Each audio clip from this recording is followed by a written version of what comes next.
Yes, folks, hello, welcome once again to Monetary Games and Collectibles. It's time for another action figure review here on the channel, and as you can see in front of you, today's installment is going to be all about taking a closer look at the new G.I. Joe Classified Series Budo figure. So stick around, I'm going to give you all the ins and outs, ups and downs that you need to know about Budo, so if you've been thinking about picking one up for yourself, you have good, thorough information to make a purchase decision around. I'm going to kick things off by taking a look at the packaging on the day that Budo arrived on my doorstep, and then move into the... Anyway, I'm going to then move into the figure himself, take a look at the aesthetic and visual experience of Budo, then move on to the articulation and posability, and then give a big rundown of all these goodies, all these accessories that have been included in the packaging. With all that said and done, should be plenty of information for you to know whether you want to crack your wallet open for this bad boy or not. So let's get into it, and let's jump back in time to visit past Chris, who's taking a look at the package on the day he arrived. Here we go. Right, folks, here's Budo in packaging. Then arrived a little bit earlier today. As you can see, the box has had a little bit of a knock around. You'll see around the back here as well. In fact, all the figures in this pre-order box had a little bit of a knock around. Don't know what order I'm going to be publishing these reviews in, so I may have already mentioned it at this point, but nonetheless, there it is. And it's the standard G.I. Joe Classified Series packaging. Big G.I. Joe Classified Series logo at the bottom. He's a Joe character. He's got the G.I. Joe symbol, name in the top corner, the carbon fiber motif in the background there, and of course, the big window here showing off all the goodies. This dude is a bit overwhelming, if I'm being honest. On the back, we've got 174 in the line, digital render showing off the figure in an action pose in what looks like a lovely little Japanese garden there. A couple of breakout windows with a few key features. Looks like we've got the G.I. Joe logo in Japanese and some extra like paint applications and sculpted bits that they're keen to show off. Legal bollocks and malarkey across the bottom. And then, of course, the file card. Let's learn about Budo together, shall we, folks? And these, folks, these all represent the seriousness in which Budo takes his studies. So Budo says, you must remove your shoes when entering another's home. He is also drawn from the wisdom of the masters and says the true mastery of the sword lies in restraint, not in bloodshed. Here, the hand forms a fist to control the self. And finally, we must always remember, Budo has learned this from his studies, that the foot which strikes must return to the earth in harmony. Then on this side here, repeat the number at the bottom there, and then some more artwork, which is fine. It's okay. Again, it's got that AI-generated vibe about it, I'm sorry to report. Then on the other side, repeat the number, repeat the file card, repeat the artwork, and the QR code to nowhere. And there we are then, folks. There is Budo in packaging. There's a little peek for the minting box collectors or those interested in the peg presents. But I'm not minting box. I'm going to get this bad boy cracked open, and I'm going to get some serious man-child playtime in with this. Look at all this stuff to mess around with. So come back in a few seconds. Future Quiz is going to return once he's got hands on, once he's had a play around, once he's done some posing and taking some photos and whatnot to share some review thoughts with you. So here we go. 3, 2, 1. Okay then, folks, we're moving into the review section of the video now. I'm going to kick things off by looking at Budo from an aesthetic point of view. We're going to look at the aesthetic qualities, talk about the visual experience. Or at least we're going to start by talking about the visual experience of him straight out of the box. Because obviously the wealth of accessories that are included with this figure all have an impact on the visual identity, all have an impact on the visual experience that you get with him. But here's the core figure as it stands in front of you right now. And I would argue the one that is clearly most vintage inspired, although obviously there's a big classifiedization of this character. So even though you know it's Budo, he's kind of got the core stuff in there, like the grey trimmings and the green pants and the samurai armor chest plate thing. They've completely modernized it. It's a total reinterpretation of the figure, and for the better as well. Moving in a bit closer, let's get into the finer details. The head sculpt's really sweet. Look at this. Lovely facial features, great paint applications on the eyes, the eyebrows. He's got his little, I don't know what that is, little beauty spot there. You can see the kind of grey, more shaven bits of the hair at the sides, and then his pulled back black hair across the top in the top knot with the lovely little red bobble, I'm going to call it there. Really great expression, lots of character, lots of personality, excellent head sculpt all round. Very, very pleased with that. But then moving further down into the figure, there's lots of lovely paint apps and sculpted details and texture details to really bring it to life, like his tactical armor on the front here. He's got his name across the front in the green little decal.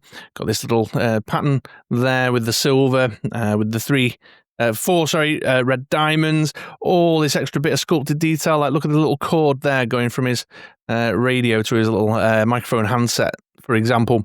Pockets, black bits, red bits, you know, just lovely sculpting all in here. And then, of course, on the shoulders and then on the front panel here, on the kind of groin protective piece, you can see that lovely textured armor there with all the sculpted detail in. And I think maybe a little bit of a wash around the edges there, maybe. I'm not 100% on that, but certainly got a lot of depth, lot of texture in there to really bring it to life. And then you can see it's the same on his braces, on his wrists here, as well as that little motif of the red jewel with the inset on the silver base, bringing it to life even further. I mean, look at all that. Look at the kind of leathery underside on this. And all the way down here on his little kind of front bollock protecting skirt piece, sculpted belt pieces and pouches with studs on them, although no painted belt buckle. Come on, Hasbro.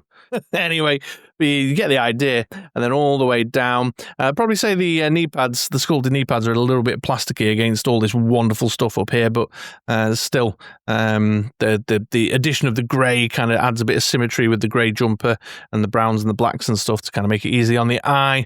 And then he's got his little shin guard pieces here that have clearly got little sculpted in knocks and scrapes from combat there. You can see that little bit of battle damage on those front shin points. And then, of course, his boots have got a nice kind of leathery effect and design all the way down. You see bits of that texture detail throughout as well, like texture in the pants and then the kind of creases and the bunching up at the top of the boots. And then you can see it up here in his jumper and his sweatshirt underneath his tactical vest. All that extra sculpted in detail to bring it to life and give it some depth. Got a nice little detail here on the left shoulder pad. You can see the G.I. Joe logo, the G.I. Joe symbol in Japanese, I believe. That's the Japanese version of G.I. Joe. So yeah, look, massive thumbs up on this one. This is clearly a very good looking figure. Great visual experience, loads of shelf presence. And that's before we've even got into like playing around with neck pieces and head swaps and alternative helmets and different armor sections and all that good stuff. All the added embellishments that the accessories are going to give us down the line. Spoiler alert, it's quite a bit. That's before we even got into that. The core figure, just alone, as he came out of the package, is a very good-looking, very eye-catching figure, and the visual experience is super positive. I have loved having this dude hanging around as a desk figure, and because this is the last one I'm reviewing, he's probably been hanging around as a desk figure for the longest out of this whole batch, and, you know, he probably would have done anyway. He would have just hung around, because it's just lots of fun to play with and really great to look at. Super enjoyable on the eyes. So there you go. There's Budo, just kind of in the initial superficial kind of visual experience, aesthetic qualities overview. Let's now just have a quick look at his articulation and posability, and then let's start playing around with him and getting through all those accessories, shall we? And before I begin, as always, folks, I know that there's some out there watching these videos a bit meh about the articulation part of the review because they're familiar with the classified articulation scheme. Neither need nor want to know much more than that. For those, I put timestamps in. There's chapters available. Jump ahead to take a look at the accessories and added value section of this video. However, if this is your first ever G.I. Joe classified series review you have ever seen, or you're just interested to know if there's any particular quirks with Budo, then stick around and I'll walk you through it. And I'm going to get started at the top here. So we've got the ball in the base of the skull, ball in the base of the neck, giving you pretty good down, really good up, all the way around, full 360 assist, and tilting and swiveling and head banging and all that good stuff. So yeah, good solid articulation. It's one of the neck pieces that we'll have a look at with the accessories and of course the helmets restrict that a lot more than what you get in here just raw, but the articulation's there. One random side note as well. His neck is really loose. It was loose right out of the packaging, just very loosey-goosey and bobbly there. And of course, I've been popping it on and off a lot as part of the play experience for this guy, which has probably not helped matters. Moving down into the shoulders, you can see the butterfly joint there, giving him shuffle back and forth, and again, very loosey-goosey. And then in the armpit and the shoulder, it's the peg and the hinge, which would, if you didn't have this armor piece here, give you a full 360. And then, of course, you can T-shape him out like that. And as you can see, the armor pieces have a joint at the top there, so they don't get in the way. You got your pinless double elbow, get you up to there. And then it's pegged in hands at the wrist, which would spin all the way around if it wasn't for this point of restriction here on his arm braces. And then this hand on the right-hand side's got up and down hinge, and this hand on this side has got forward and back hinge. But again, obviously, these arm braces get in the way a little bit of that. Then moving into the torso, it's the standard G.I. Joe Classified Series hinge across the middle and the ball in the waist.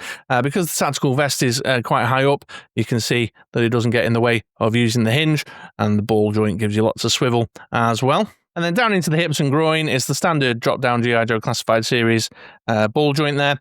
And so you can pull it down, you can bring it forward for a kick like that, get him Russian ballet out like that.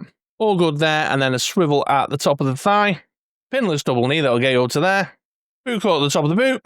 And then the standard hinge and rocker for the feet and ankles.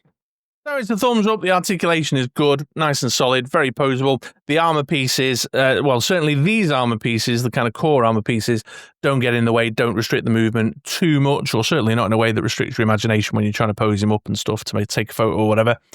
So that's all good. The only thing, just to reiterate, is that a bit loosey-goosey on the head and neck and a bit loosey-goosey in the old shoulder butterfly joints, like way more so than I'm used to.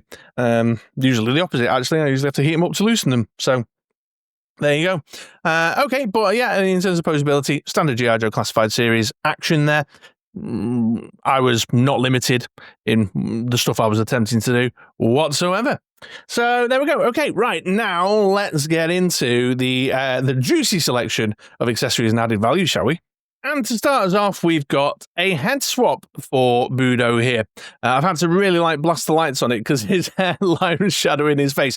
But you can see that this one's going for a more kind of Ronin on the road kind of aesthetic, giving a whole other vibe than this sort of, clean-shaven, neatly prepared kind of samurai warrior type thing, which I think is really interesting, great for the storytelling, really opens up the world of possibility around what you're trying to do. And you can see that he's got this great sculpting hair, all kind of swooshing and draping down over his face.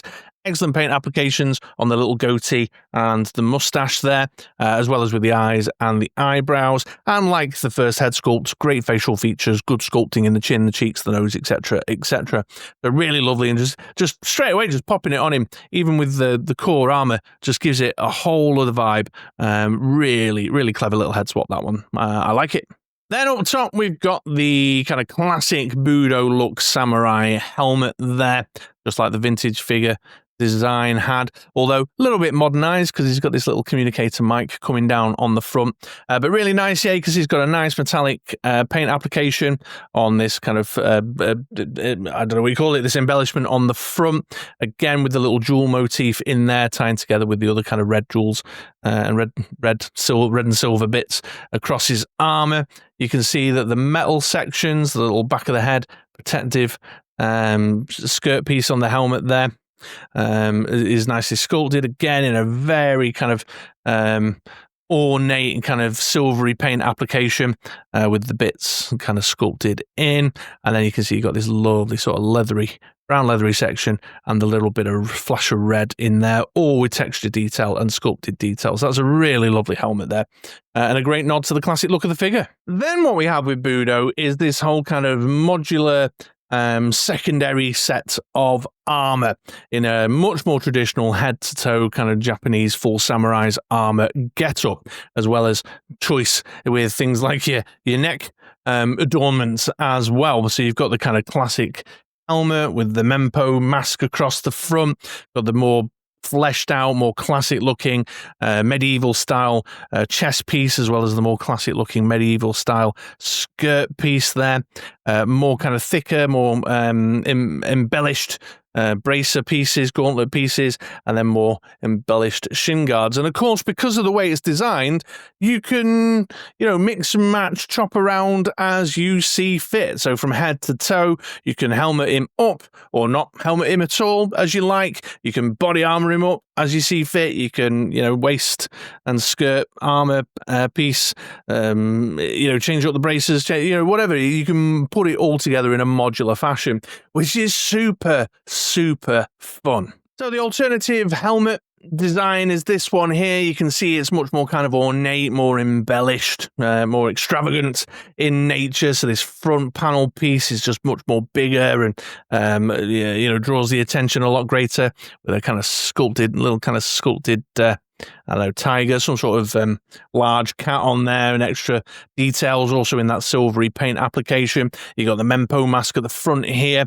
with great sculpted details and a little bit of a wash across it to darken it up with the silver teeth, making it look really mean. And then these extra little pieces at the side, again with sculpted in details that have all been individually painted. All the individual sculpted details as well around the back of the helmet and in the core helmet piece, and then this little green piece of I don't know, feathering there at the back. So that's a really wonderful alternative head. Just a little side note from the man-child play experience, I find this a little difficult to get on and off the head. I find it easier to pop the head off and then put it on and then pop it back on, because of the way that this the front of the mask needs to kind of hook over his chin. It'll be a little bit difficult just to kind of slide down there. You have to kind of do a bit of work on it. Then we've got the kind of classic medieval look armor piece, and again, just look at the sculpted details in this. All these kind of individual kind of bamboo armor bars. He's got the motif there with the 4 red diamonds in the middle with the silver frame on it. All the sculpted details across this black padded section here. A little bit of chainmail poking through under the shoulder pieces, and then again all sculpted in across the shoulder pieces as well, and all over the back there. Really lovely. And then this green section's got this nice kind of padded or tactical armor, a little kind of modern touch to this sort of more old-fashioned medieval look with the kind of fabric texture of this undershirt section there. So really, really nice. And then, as you can probably see, if you've ever had like tripwire in hand, for example, you can see that it's fully separates, and you kind of peg it in, put it over the top of him, and peg it in at the sides. Just incidentally, that's the same system that's used for the piece that's on him right now. If I pull that away, you can see the peg on the underside. But one really lovely touch they've done with this is that they've disguised the pegs in underneath pouches at the side. See it on this side here as well. And then the peg is underneath this pouch on this lower skirt piece, which makes it look really neat and tidy. Then we've got the more extravagant waist and kind of skirt armor piece here. Got his little sheaths at the side being tied together with this green thread. Got the same matching sort of sculpted detail in down through the armor in that kind of reddy brown colour, which ties very nicely with this kind of red scarf piece across the middle, and the red cloth draping down from underneath with all the torn up edges and stuff. So really great. And then you can see again around the back here, it pegs in, and the peg is disguised by the knot, the tie knot here at the back. Then we've got these a couple of alternative arm braces here. I'll just use one for demonstrating. So it's got this nice kind of browny red leathery look in there, all strapped together across the top, and then these little red embellishments, this kind of hand protection piece, and this lovely little sculpted in sort of thumb gap there, giving it a really great look. And as you can see, just with the straps there, you just slide it on and off the wrists, pop the hands, slide it on, pop them back on. Then you've got the alternative shin guards. Again, I'll just use one to demonstrate there. You can see just a single piece of molded black plastic there, but still with lots of lovely sculpted details in, and then the brown strap pieces made to look like pieces of rope that he's used to tie him around his calves. And you can see that they're separated there, so you can just sort of separate them and slide them on and off the leg. Then we've got this little neck piece here, a little extra bit of armor plating just to drape over the top to protect his neck. We've got this lovely red neckerchief here, little scarf. Nice sort of torn away details, lovely sculpted, kind of bunching up, and then you got the little draped bit down the back there. So yeah, lovely. And then we've got this kind of short cape, a little short cape bamboo-y thing. Well, at least that's what I think it is. Is this all bamboo? Someone who's more familiar with the materials they used to use to make these in medieval Japan, please do let me know. But I'm going with bamboo on the surface. Yeah, you can see lovely sculpted detail in there. Look at all that kind of down the back here. And this has got a nice wash over the top of it as well to give it that sort of darkening the recesses and give it a kind of mucky battle muddened kind of look and feel to it, and as you can see, that drapes in over the top of his neck. So, at its core, you've got kind of three basic looks there. You can strip him all the way back, you can have him in the classic vintage design, or you can have him in the full armoured design, which I'll show you now. So here's your kind of look number one, your completely stripped back Budo. I've added some of the embellishments on out the accessory selection, like the red neckerchief. I've gone for the head swap with the little goatee and tash, popped his big long sword on his back there, but that's just with everything stripped down right to the bare basics, except for the gun holster and the neckerchief. And here is your look 2 in the classic, more vintage-inspired Budo getup. Obviously, in the aesthetic section of the review, I've already talked a great deal about how this looks and feels, but you can see I've obviously added the helmet and whatnot there. And this here is basically look number 3, or, my version of look number 3 that I've thrown together with the full body armor on, including the arm braces and the shin guards in there. Got the, I've chosen this bamboo design neck embellishment, and then of course the big ornamental helmet with the Menpo mask on the front there, looking all demonic and scary. And then onto his weapons loadout. Not even talked about his weapons loadout yet. And Budo, to begin with, has got 3 different lengths of samurai swords. Paint application, you've regulars on these parts know I love it when we've got a metallic paint app across the blade, giving it some life. Got the nice handle designs on there as well. The only thing I'd say is that you can see here that there's been a little bit of paint rub off the sword sheath onto this mid-size one. Now, the Mama Sword and Baby Sword here have got a variety of different kind of storage options available to them. The mid-size one, Mama Sword, has got a sheath on the side there on this version of the armor. But then it is in his larger, more traditional getup, you can see that there is a sheath available for the longer and the shorter sword. And then the long sword has this kind of over-shoulder sheath, which is fine. It's got the kind of curved shape to accommodate the sword, but it's basically just a plastic tube with a tiny little bit of embellishment on it to fit the sword in. And then this green rope kind of cord piece for draping it across the shoulders there. Although I must admit, the little knotted sections where it meets the sheath and get knotted on is pretty cool. So you can just sort of slide that in there like that. What I will say is that this bulges out a bit. I'm going to heat it up and really soften it up and misshape it, because when you put it on him, it kind of sits a bit funny across his back. You see here how it's kind of it sort of bulges forward there like that, or you kind of have to have it sitting sort of hanging a bit sort of loose and low. I mean, maybe that's accurate. Maybe that's how samurais carry their swords with a kind of looser vibe to it. But I don't like it when it sort of bunches out like that when I want it to look neatly across his shoulders. So something to bear in mind. Then my man Budo here comes with a couple of firearms. He's got a handgun, a little pistol with a little extended magazine on it there. We've seen this one before in the line. And then he's got, I don't know what this is, like a submachine gun, maybe?